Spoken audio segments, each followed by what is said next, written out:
San Jose greater than even with just one weekend left in the regular. There's still so much left to be sorted out in regards to the NHL's playoff picture. A pair of third-period goals helped the Sharks bring things into somewhat greater focus. Logan Couture and Joonas Donskoi scored back-to-back goals 4:14 apart in the third to help the Sharks beat the Colorado Avalanche 4-2 at SAP Center, ending San Jose's four-game losing skid and bringing it one step closer to clinching second place in the Pacific Division. Just 1:17 after Avalanche forward Mikko Rantanen scored on the power play to tie the game 1-1, Couture responded with his own power play goal, taking a pass from Kevin Labanc on the power play and firing a shot past Colorado goalie Jonathan Bernier for his 34th goal of the Donskoi goal, which proved to be the game winner, came on a second effort in front of the Avalanche net with 9:46 to go in regulation. Thomas Hertl added an empty net goal with 1.6 seconds to go. The Sharks came out of the gate Thursday with the right kind of energy. Justin Braun opened the scoring at the 2:58 mark of the first, as his one-time shot off a pass from Couture from just inside the blue line deflected off Gabriel Bourque and past Bernier for his 5th goal of the Jones, making his 8th start in the last 9 games, made 15 of his first 16 saves at even strength. These were 2 huge points for San Jose.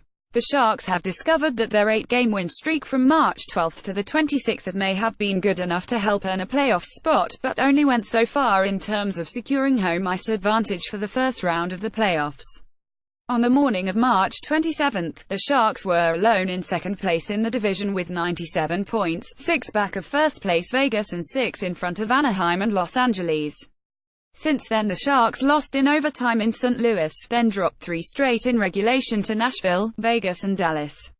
Roughly in that same time frame, Anaheim went 3-1 and Los Angeles went 3-0-1, and just like that, the Sharks' cushion for second place had dwindled to 1 point over the Ducks and 2 over the Kings.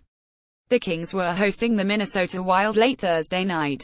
Advertisement still, after all of that, the Sharks still entered Thursday in control of their own destiny in terms of finishing in second place with 2 straight wins. Of course, Colorado was in the same boat. If the Avalanche won its last 2, it would punch a ticket to the postseason a year after finishing with the worst record in the NHL at 2-2-5-6-4. Colorado, with 93 points entering Thursday, held the Western Conference's second wildcard spot, and had the chance to move 3 points up on the St. Louis Blues, who have 92 points and 2 games remaining. "They'll be desperate," Sharks captain Joe Pavelski said of the Avalanche.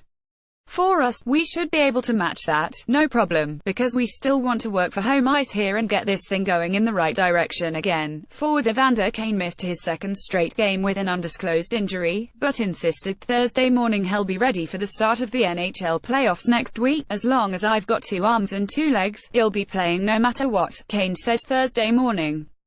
"Just trying to feel as good as possible for next week." Kane said he suffered the injury Saturday during the Sharks game against the Vegas Golden Knights.